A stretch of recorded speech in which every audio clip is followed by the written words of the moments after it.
So this is a recorded webinar. I want to thank, first of all, Jets for putting this together, and Smadar Goldstein, for those of you who know her. She's great, and she's put together a really awesome company that does a lot of great work for Jewish education around the world. So really proud to be part of it. Our session is 3D Halacha, or 3D Judaism. And I'm going to kind of tell you a little bit about how it came about, how it started, and then we'll jump right in. I'm going to share my screen. Here we go. Nope. Here we go. All right. So I'll start by just telling you a little bit about myself, and then we'll get to know you also. But I live in Texas, where I am right now. I work for a school called the Parent Academy. And I can't get out of here. Wait. Ellen, we can hear you now. Ellen, can you hear us? Exit. Okay, I'm muting Ellen. Okay. So I've been here this is my 9th year teaching at the school, and I teach mostly high school, though every year they put me in a couple of middle school classes also. But it's a modern Orthodox day school, but not all the families that send their kids to our school are necessarily modern Orthodox or Orthodox at all. But that's where we're coming from as a school. So it's always a struggle. I've always struggled with this as a teacher, trying to teach Jewish law, Jewish concepts. I think it's something we all struggle with to a certain extent with different ages. We struggle in different ways. But in particular, there are things that, are hard to teach. Students are very resistant to learning them. And so we have kind of developed this resistance to teaching them because we know it's just going to be a fight. And so there are things that we kind of just throw out the window in terms of what we want to teach, because we know it's just going to be a fight and a lot of students aren't going to be receptive to it. So a couple of years ago, I was in my school library, and there was an 11th grader. He was an 11th grader at the time. His name was Asaf. And Asaf did not like school. He was very, very smart, did not like school at all. And I saw in the library, he was working on his computer, and he was working on 3D design software. And I went up to him, I saw he was designing something really elaborate, really amazing. It was really cool. And I went up to him, I was like, what is that? What are you doing? And he told me 3D design. And I thought, wow, it's unbelievable. How did you even learn this? Turns out he had a summer internship with NASA, and he had been part of a group designing the Mars rover. Like, who knew? Sometimes your students are just there and you don't know everything about them, and they surprise you. Oh, here. And that was what happened with Asaf. So we got together, Asaf and I said to him, how can we put this in the school? How can we teach teach this to students? So Asaf and I brainstormed over the summer, and we came up with this really interesting way to teach 3D design, but incorporate Jewish content into it. And we spent the summer kind of putting this curriculum together. And the following year, when he was a senior, we co-taught this class. I knew nothing about 3D design. And he taught the class how to use 3D design software. And I taught the class Jewish law, the kind of Jewish law that was spatially related, that we usually don't teach students because it seems boring and it seems, abstract and maybe a little bit like there would be a lot of resistance to teaching stuff like that. But nevertheless, important stuff in Jewish texts. And what we found was that students, just through their natural desire to be creative and to build and to make and for technology, the information became so alive for them, and it was unbelievable. So that's how this started. And I teach the class again this year. Asaf has graduated, but I now know enough about 3D design that I teach the class myself. And it's a wonderful class. It's really great. I see students who often don't succeed in their Judaic classes, who succeed really well here. Students who are artistically inclined, students who are creative, they're really doing well and thriving in with this medium. So if you have students of really any age that may remind you of any of the people I'm talking about, so this is a really unbelievable tool to use. And hopefully what we'll see over tonight and the next two webinars after, we'll get the creative juices flowing in your own educational brains to see how you would use this software and bring it into your classroom, and how you'll be creative with your students and your curriculum that will make it come alive in a way that maybe it hasn't before. So before we dive in, I want to get to know you, know who you are. So I have an icebreaker. I know educators love icebreakers. People always roll their eyes at icebreakers. I don't know how many, has anybody here ever read the Checklist Manifesto? Atul Gawande? No? Put on your reading list. Put on your reading list. The Checklist Manifesto. It's a really, really interesting book. He's a surgeon, and he talks about really ways of getting people involved in different professions, and how to get them to be more involved in decision making, and how to make sure that if somebody knows what's going on, but they don't feel like they can speak, how do you get that person to feel like they have a voice in your organization so that people don't make mistakes because, oh, this person could have told me I was about to make that mistake, but they were intimidated to talk. So one of the things he writes in the book is, before every surgery he does, he goes around the room and he makes every nurse, every anesthetician, everybody who's there who has a different purpose has to say their name and what their role is in the room. And it's really interesting. He said that has contributed to unbelievable amounts of participation from people when before it was just kind of like people were too afraid or too embarrassed or too shy. So I believe in the icebreaker. So here we go. This is our icebreaker. Where is the most unique place you have traveled? And what Jewish educational value would there be in taking your students there? All right, that's the question. And I'm going to give you a chance to think, so I'll go first. So you're not going to listen to what I'm going to say, but you're going to think while I'm talking. But if you have that special ability to listen and think, then you can do that too. We have a beach that's like 45 minutes away called Galveston. It's a really ugly beach, but they have this place on the beach where there are lots of reeds that grow from the ocean floor out. And I always, when I go there, I think of Yocheved putting Moshe in a basket into the water. And I always think like, it'd be so cool to like, for everyone to see, like, this is what Suf looks like coming out of the water. So that's mine. Okay, we're gonna go to Rivki. Rivki, how are you? Tell us where you're from, what you teach, and a unique place you've been to that maybe you could use for educational value. Okay, I live in Baltimore. I grew up here, and I teach middle school girls Chumash in a very relatively new school. So I have very small classes, and this is my second year teaching. So I'm definitely learning a lot as I go. And in terms of travel, I don't really travel very much. I don't know.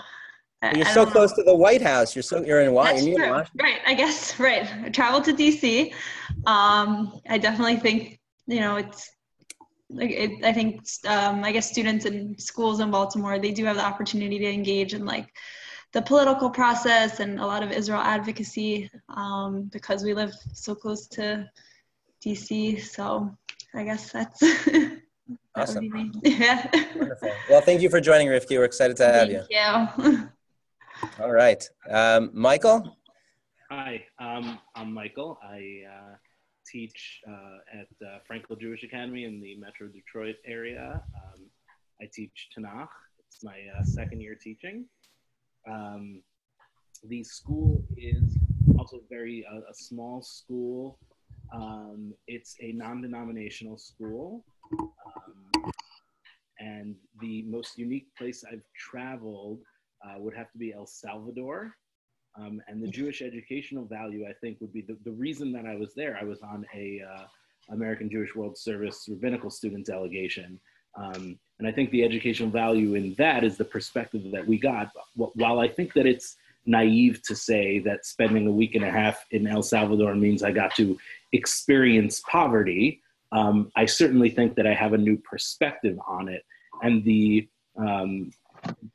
ability to talk to students or bring students there and give them the ability to talk about poverty that we don't see on a regular basis, and the stories that you get to hear and the people that you get to know, I think puts tzedakah, the whole concept of tzedakah, in a whole new light.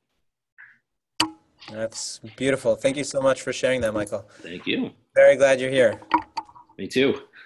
Okay. Simon, I know you're in a noisy place. Do you feel like you're able to share with us? Maybe, okay, Simon and Michael work together. So you can see he wrote in the chat, he manages the STEM lab. Cool. Wyoming, you would take barren, high desert, feels like it takes 40 years to get anywhere. Hands-on Exodus. I like that, very good. Okay, thank you, Simon. We're happy to have you here too. Okay, Ellen. Ellen, you're muted. There you go. I'm a religious school director in San Diego County. And I think the most unique place that I've ever traveled is to Amsterdam. It was different because of the canals and the whole feel of the place. And I think that the educational value for students would be the Anne Frank House, which was very powerful. Well, for sure. Excellent. Wonderful. Thank you so much. Ellen is actually one of the, Ellen is like I am, she works at Jets as well, part-time. And I'm very happy to have you here too, Ellen. Thank you. Thank you. Okay, wonderful. So just in terms of what we'll be trying to accomplish, let's see here if we can do it. There we go. Okay, so going a little slow. Sorry. Okay. So our schedule of events. So first we'll talk about why 3D design, what's unique about it, how is it different than maybe anything you're using currently in your classrooms. And then we'll start to talk about how you might think about using it in your classroom uniquely. And as part of that, I'll show you some of the work that my students have done, some of the assignments I've given them. And I find that gets the creativity going real fast. And then we'll end tonight with the third thing here on this list. We're going to sign on to Tinkercad, and we'll start playing around a little bit, just a little bit. We'll dip our toe in the water tonight, and then starting next time, in our next webinar, we'll be on the fourth point here, practice with Jewish content. I'll give you some sample assignments to do, and we'll have a little bit more practice working with the software and integrating Jewish curriculum into the software. And you'll have an opportunity to show and tell, which I find is one of the most amazing parts of using this software. I'm in my classroom right now. You can see the smartboard behind me. That is the smartboard that all of my students, I don't know if you can see, I know it's in screen share mode, but if you look at the little box of me, students, obviously you all know they love sharing their work, but I'll show you some unique ways that they can share it that are really specific to this type of software. And then in our last session together, we'll do the last 2 points.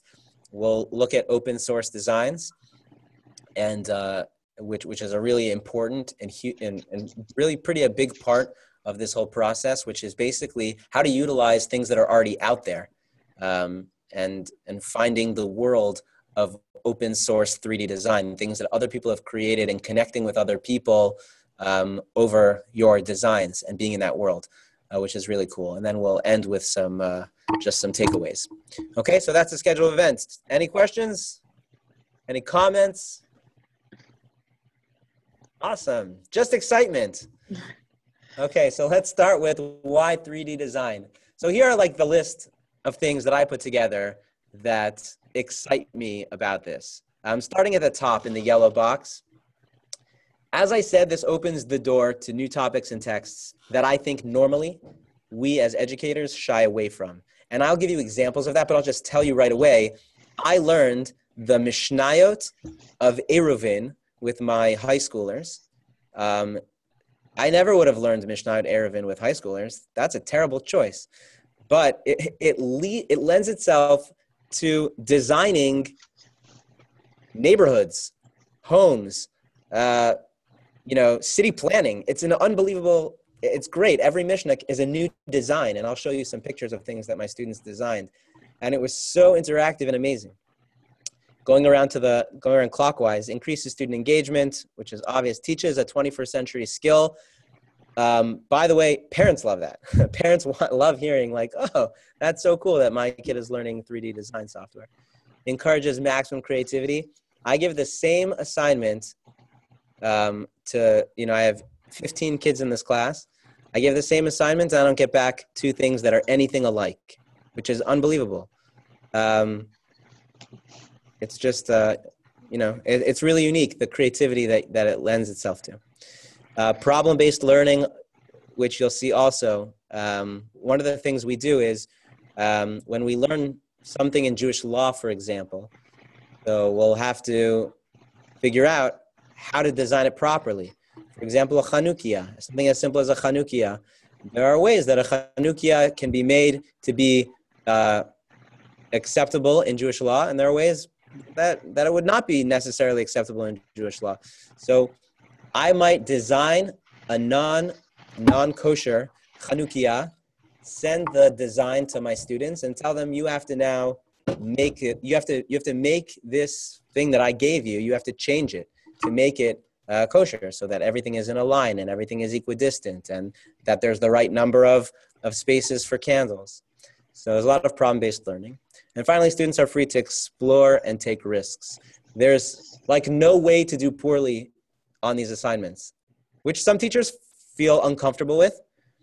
Frankly, I love. I think it's amazing that a student can submit something and I can say to them, this does not look like you spent a lot of time on it. Go spend more time on it, and it's not like you have now gotten a poor grade. It's these designs, as you'll see, there's an evolution to the design world that, it's like if you write an essay and it needs to be revised, you need someone to look at it and say, I had students, one student did a project where they were making chalot on a challah tray and a challah cover, and the chalot they made were flat.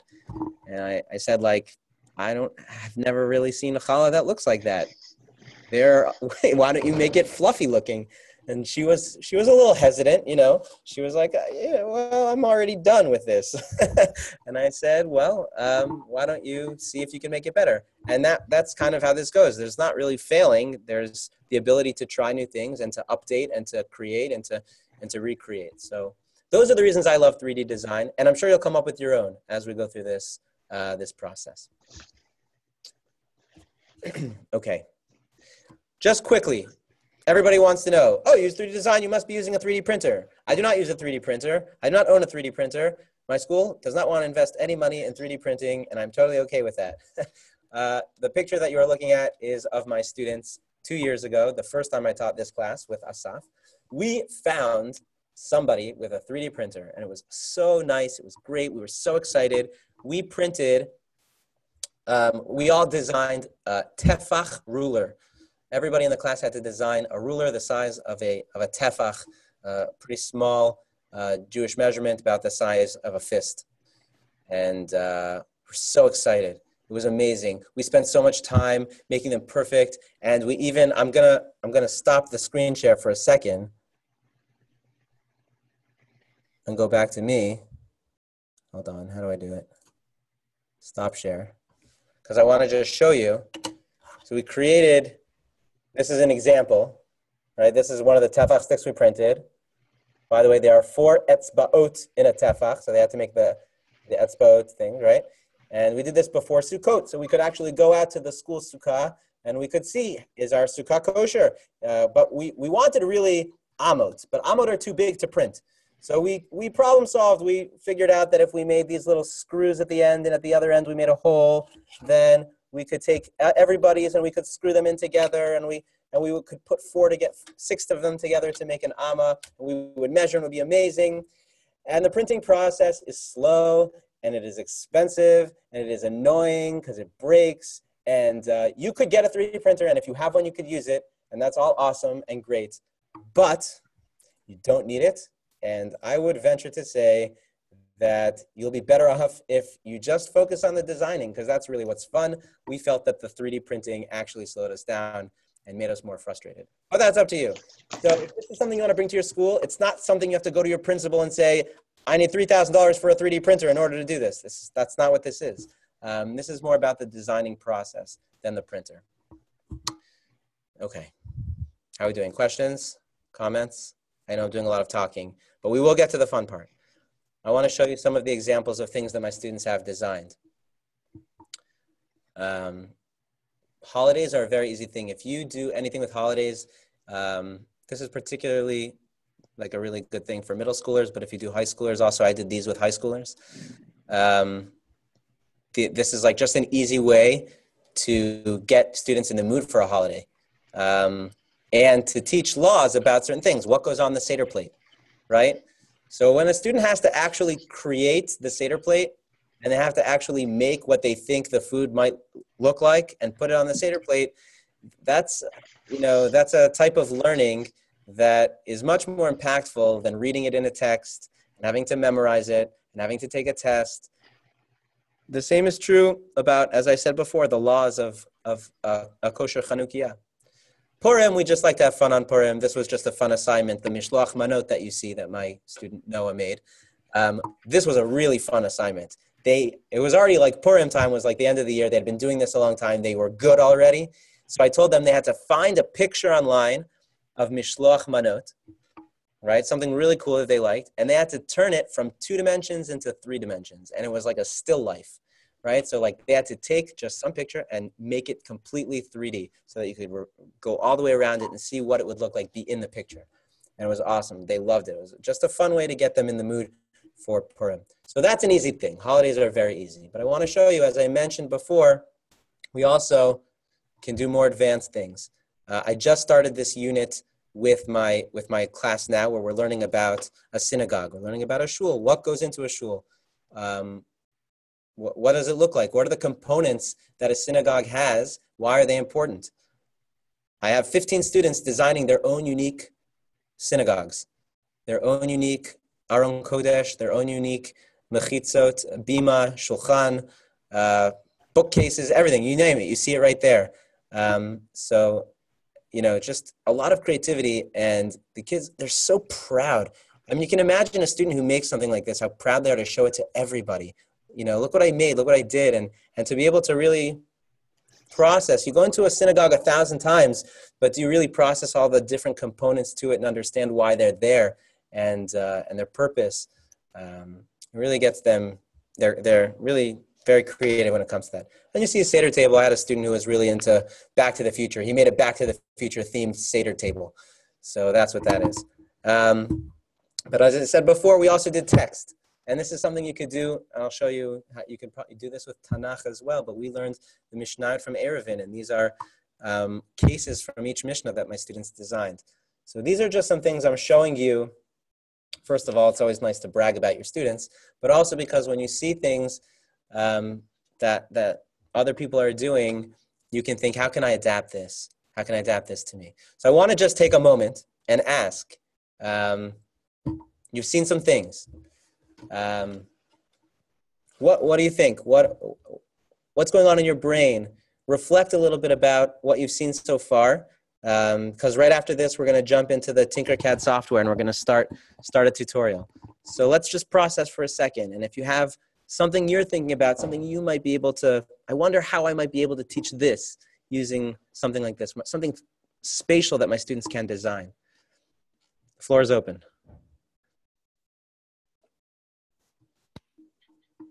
So I already have been very intentional about incorporating art into some of my units, just because I think it's a new perspective that students don't often get to express in Jewish studies classes. I just finished a unit on Migdal Bavel that I hope to be doing again in future years. And I actually assigned a project which involved just like we looked at like different representations of Migdal Bavel in art as well. And so I asked students to build their own and then write about what it means. And it was just build your own like out of things and then just take a picture of it. But this is obviously something that can really allow students to either, build it in the real world or build it virtually. And then, also if we have time, we can take it into our Genesis lab to get some help from Simon and actually 3D print those as well. Another thing that I do is we learn Shemot Perek Aleph, and an art project that I do on that is have them design propaganda posters as though they were Pharaoh trying to rally the people against the Israelites. So that's what I've been doing, is just like, a poster or a sticker. But I want to like think about ways that I might be able to use 3D design for that as well. Awesome. Thank you, Michael. I will share this screen with you so that you can see.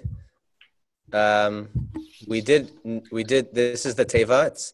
We did it to scale. So we did 1 centimeter per amma. And this is one of my students made this. And made a little door. You can see she took us inside. So certainly that's something, that, so doable and such a great way to use this software. Awesome. Thank you, Michael. I was thinking, can you hear me? Yes. Okay. It's so funny because I was thinking about the ARC, but we're doing a robotics chug where the kids learn about Jewish community each week. They learn about a different Jewish community in the world.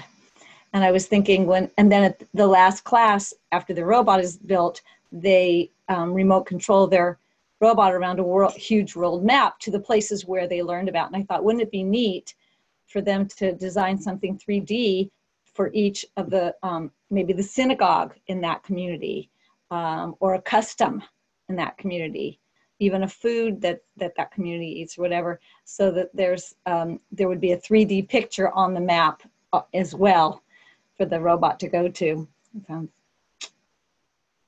Very cool. That's a great idea. I like that a lot. Very cool. Have you seen the JITAP app they have a Licha Dodis around the world, and you can visit synagogues around the world. It's an app. It's very cool. My son, who's 8, loves it. It's very, very cool. You can, it's one of the JITAP, it's an app. It's in the App Store. I forgot which one it's called. It might be called Licha Dodi or something, but you go to the kotel. It's like a virtual kotel, and you see all these different people with different cultures, and you tap one and they take you to their country, and you see their synagogue, and they sing the Licha Dodi from their country. It's really cool. So my gosh. Be something that's really cool. I tap, but not for that. Thank you. That'll be a really big help. Yeah, it's really, that's cool. Okay, but awesome. Sounds like a really cool project you're working on. Very cool. Anything else? Yeah, I'll jump in. So kind of what prompted me to take this class was, as I said, last year was my first year teaching, and I teach 6th grade. We were doing Teruma and Tetzava, all about the Mishkan. And it was really hard for the girls. They just, I showed pictures, and then we kind of, over the summer, we're talking like maybe we should build it, but I'm not like a woodworking expert or anything. And then I saw this pop up in my email one day, and I'm like, this would be perfect for them. And they just introduced their Chromebooks this year. So I'm really excited about this. Perfect. That's like the perfect, that's like the go-to 3D design classroom. Let's build the Mishkan. Let's do it. Right. So hopefully you'll get an idea of how to do that through this webinar for sure. But I would say even more, like one of the great things about the software that I'm going to show you, and this is really true for anything you want to do. You can do this with designing really anything. You can collaborate on the same project. So for example, you can have one student working on the krashim and another student working on the parochet, another one working on the, on the aron, another working on the shulchan. And then you could put them all together in the same place. So yes, that's awesome. Okay, wonderful. Okay, so here we go. We are going to get out of here, go back here. We're going to, I'm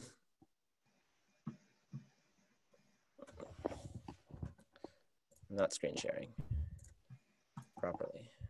Here we go. Okay, so we're going to now start designing. And there are lots and lots of design softwares you can use. A lot of them are free, a lot of them. I use Tinkercad because it's what I was introduced to the first time I was introduced to making anything in 3D design. I love it. I think it's great. We'll try it together. But if you find something else that you like that fits your needs better, you should go for it. There are so many tutorials online to show you different things that you can use. And there's so much out there. But I'm just tell you that Tinkercad is great. It's very easy to use. A lot of things you can do with it. You can use it on a PC or a Mac.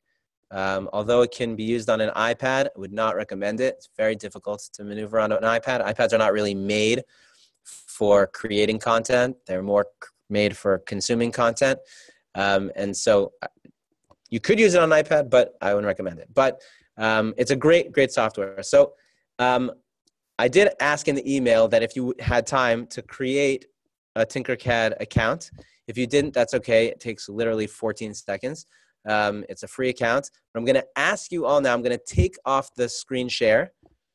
And I'm going to, actually, I'm not going to take it off. What I'm going to do is, I'm going to ask you all, we're going to now separate. We're going to go to the software. We're going to go to tinkercad.com. So you can type in right now, go to tinkercad.com.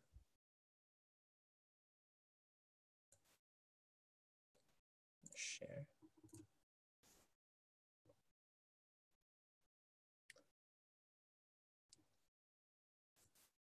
And you can, if you did not sign up yet, sign up. If you have one, sign in. I'm going to do.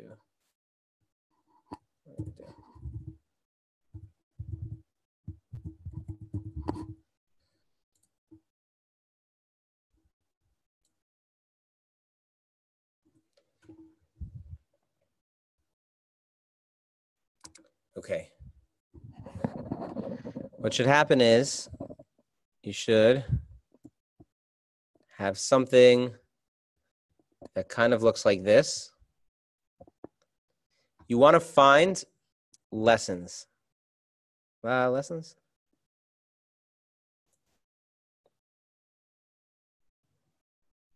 Lessons or learn. That's the one.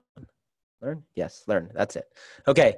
There's a top bar. It says Tinkercad 4, Gallery, Community, Learn, Teach. You want to go to Learn. Okay. I want to give everyone a second to make sure that you've gotten there. Maybe a thumbs up or a thumbs down if you're there or not there yet. Okay. All right. So you'll see. I don't know if you look. I don't know if you can toggle between your screen and the webinar where I'm sharing. If you should have 6 images like this. If you see these 6 images, great. What you're going to do is we together are going to master these very basic steps to introduce you to this Tinkercad software. And we're going to start with learning the moves. So I'm going to ask you all to click on learning the moves. You'll see a little spiral staircase. And there's a beautifully created tutorial on how to move objects. How to move objects. On the left-hand side, you'll see instructions.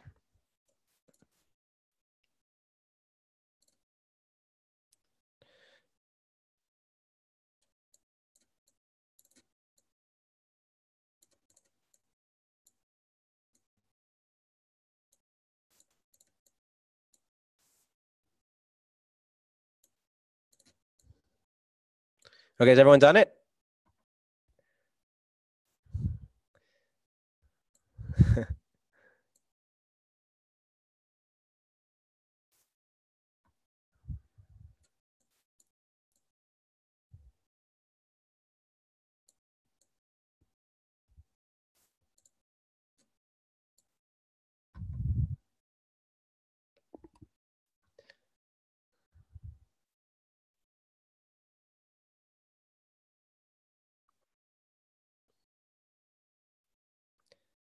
Has everyone completed the first tutorial? Ari, Yeah. the arrows. Yes. I'm not getting that part. I moved it into the. Yes. So you moved it in. So Mhm. if you look on the top left of your screen, you should see it says 1 of 3 or 2 of 3, 3 of 3 Yeah. steps. Yeah. So what number is it? 3. It's on 3 of 3? Yeah. Does it say congratulations? Yes. You've done it. Okay. You did it. That's it. This is Okay. basically just showing you very easy. We didn't learn anything big here. Nothing earth-shattering. How do you move things? You use your mouse and you click it and you move it. That's it.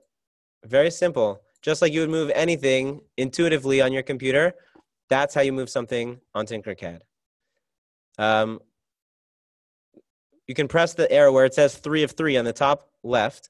You can press the next arrow, lesson completed, and click continue.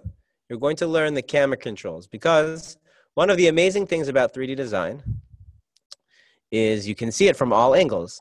You have to kind of understand how to do that.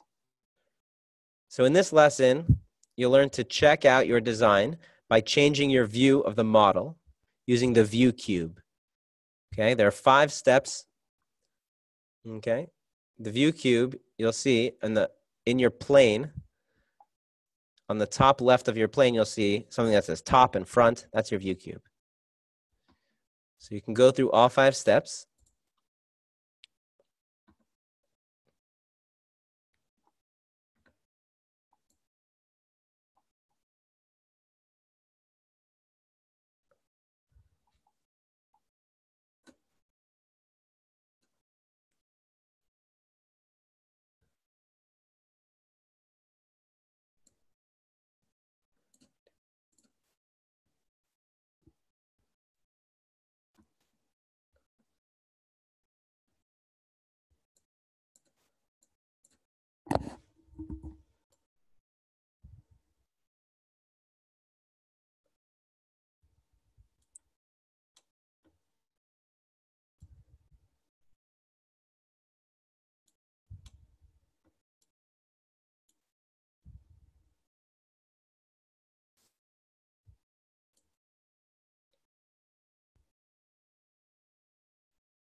Okay.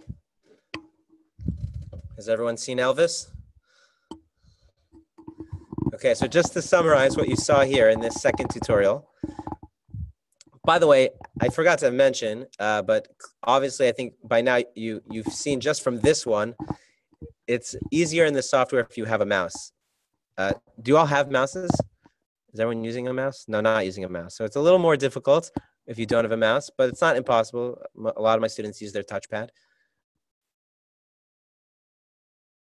But learning how to manipulate the screen is very important.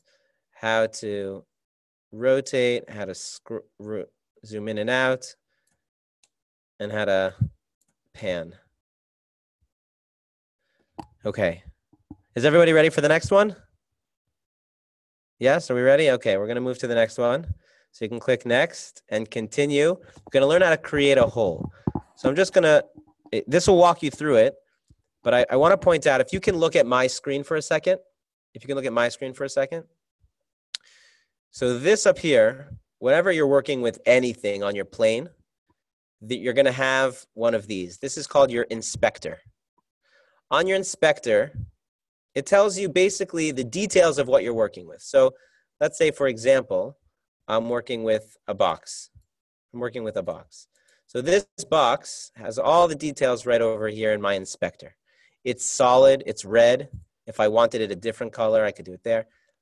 I could change the radius. I can work with this here in my inspector. But I just want to point out, this is what you're going to see in a second. Solid things are solid, but sometimes you want something to be a hole. And if I click hole, it becomes transparent. And what that does is, if I now put it in something, I've created a hole. So if I were to print this, for example, you wouldn't see this box. This box wouldn't print. It doesn't exist. It's just a hole. It would print a stage with a hole in it. So I can use anything that I create as a solid or as a hole. And that'll be helpful for when I want to hollow something out. I need to create a hole. I need to create a box that's a hole and stick it in this box, and I'll have a hollow box. So that's what holes are. So you can continue on to the next tutorial where you'll learn how to create something with a hole. Go ahead.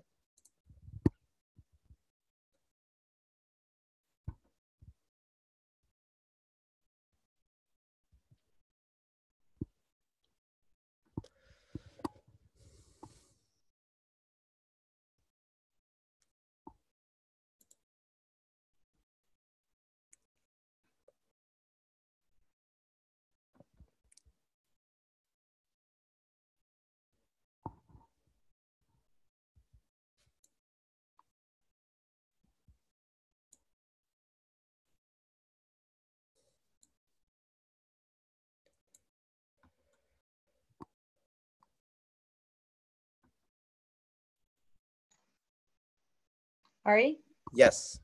it says drag a blue polygon shape to the work plane. Where is it? Where's the polygon? Good question.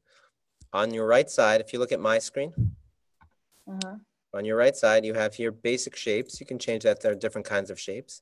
But if you scroll down, you'll find all different kinds of shapes you could drag onto your plane. Oh, there's my blue polygon. Oh, okay. I just take it and I drag it right onto my plane, right where I want it. Okay. Thank you.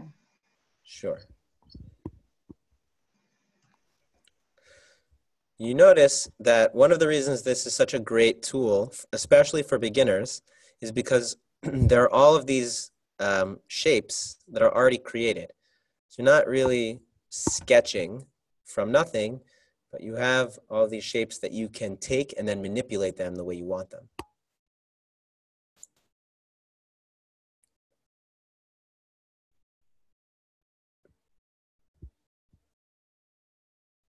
Is there any way to view something that you just made with a hole in it as like what it would look like in negative space without like seeing the hole there as a hole? Good question. So yeah, there is kind of like a phantom object there, right? Yeah. So I don't think there is a way right now in the software. They are updating it all the time, but right now I don't think there is a way to do that. Got it. Thanks.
Does anybody know how to use copy and paste on their keyboard? If you're, let's say, writing in a Word document, how do you use your keyboard to copy text? Control C, right? Control C. And then how do you paste? Control V. Control V. So amazingly, it's the same thing here. We're going to go to the next lesson. You're going to see how easy it is when you create one thing and then you want a bunch of them, how to copy it and paste them. So you can go to the next lesson.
Okay, how do we do?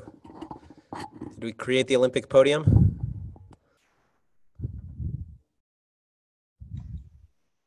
How do you make it so that every time I touch the mouse, it goes smaller and larger? Like I want it to stay in place. What's going smaller? The screen? The whole thing, yeah. The work. You're zooming in and out. You're probably using 2 fingers on the screen, on your mouse pad, right? If you use 2 fingers, that's how you zoom in and out on your mouse pad. Oh, okay. So use 1 finger and you'll just be able to move your mouse, but 2 fingers will go in and out. Great. Okay. If you finished our podium, then we can go on to our final one, your toughest task of the night. This is really cool. Once you master this, you can do anything.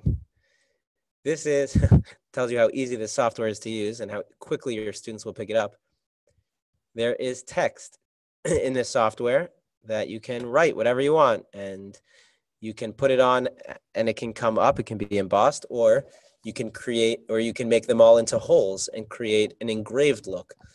Either way, but you can go ahead to the next project where you're going to make a key ring with your name on it.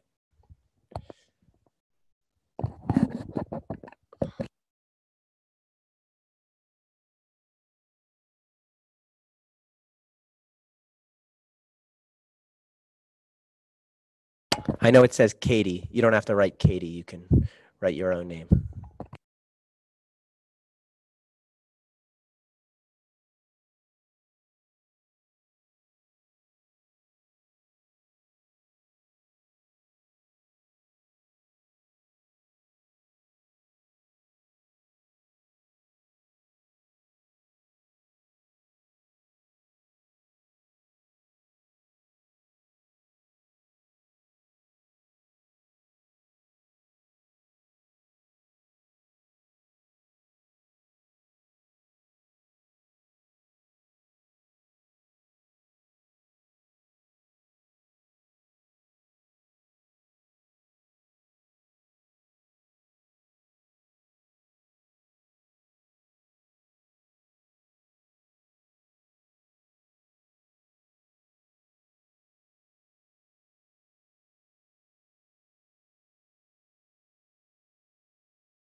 Okay, how'd we do?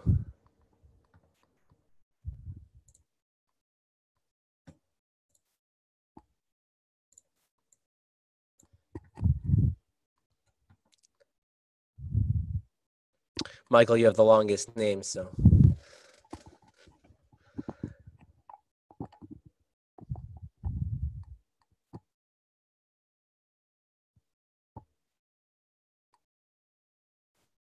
Got 2 letters left.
If people were waiting for me, I just finished. Everybody have their keychain? Almost? It's okay. I have 2 letters the same twice in my name, and when I try and copy paste one, it just keeps going on to the workplace and it won't go on to keychain, even if I drag it. Really? So. Okay. Well, we only have a couple minutes left. This is the kind of thing, I'll just tell you, you could probably imagine if you did this with your students right now and then the bell rang.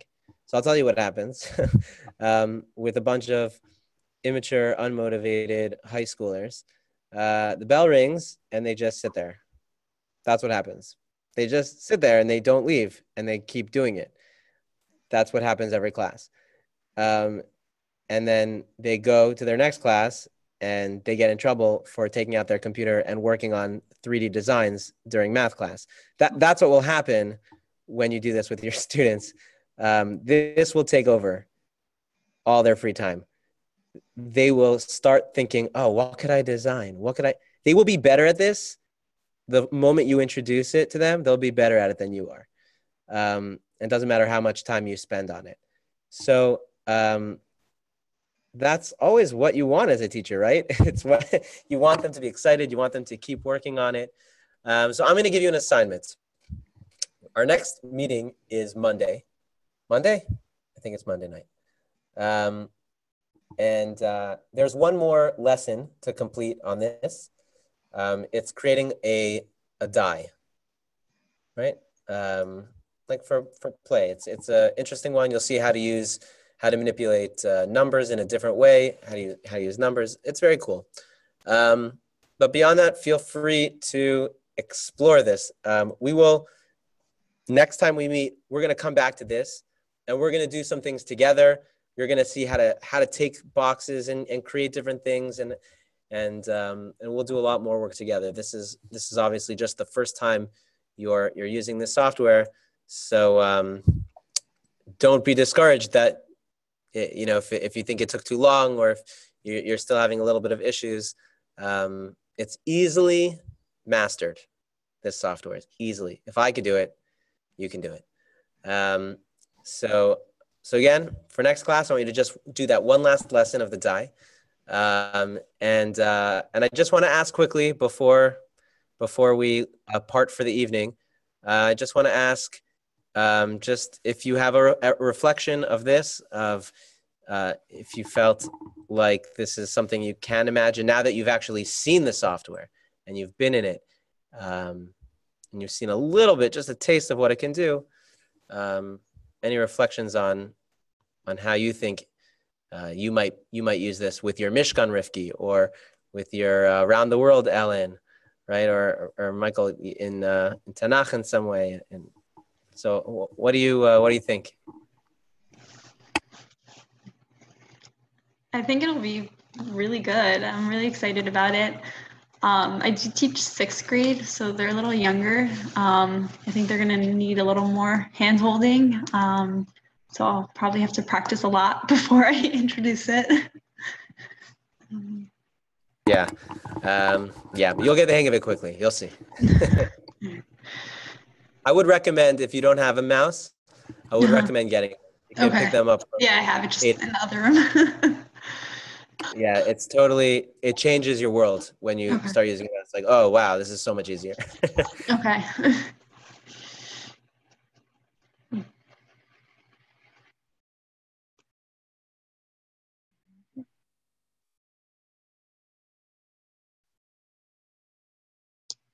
Yes, sorry, Simon, I was talking without my microphone on. Simon is saying that from a tech perspective, the fact that it's browser-based is incredible, 100%. Everything here gets saved automatically to a cloud. That means if you sign in, you just access this website from anywhere, any computer, and you put in your username, you can access all of your projects, everything you've done. Very easy to share through email, the links to it. You know, my students just send me the link to their project and I grade it. Yes, 100%, Simon. Thank you.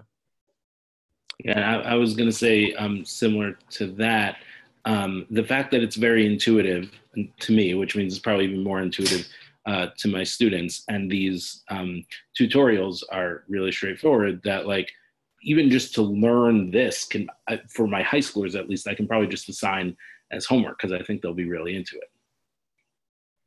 Totally. And that'll save a lot of class time. Totally. If you're into a flipped classroom type of style or something like that, some kind of blended learning, this lends itself so nicely to that, where they can certainly do so much of the learning on their own. So when they come to class, you can really focus on going a lot deeper, a lot of higher order thinking assignments. Yeah, for sure. Awesome. Yeah. Just really, really great. Kol hakavod. Awesome. Thank you. All right. Well, it is 8:02 in Houston, which means if you're on the East Coast, it's 9:02. So I'm going to let you go. I really appreciate you all spending your evening with me. You're dedicated educators for doing this on your own time. So thank you. And I really, really look forward to more time together and to continue learning together. If you have any questions, you all, I believe, got an email from me. That's how you got on, right? So you have my email address. I'm totally at your disposal if you have questions or even just brainstorming that you want to do. I'm yours. So with that, thank you all very much. And Thank you. that's it. Thank you. Have a great night. Thanks so much. Bye.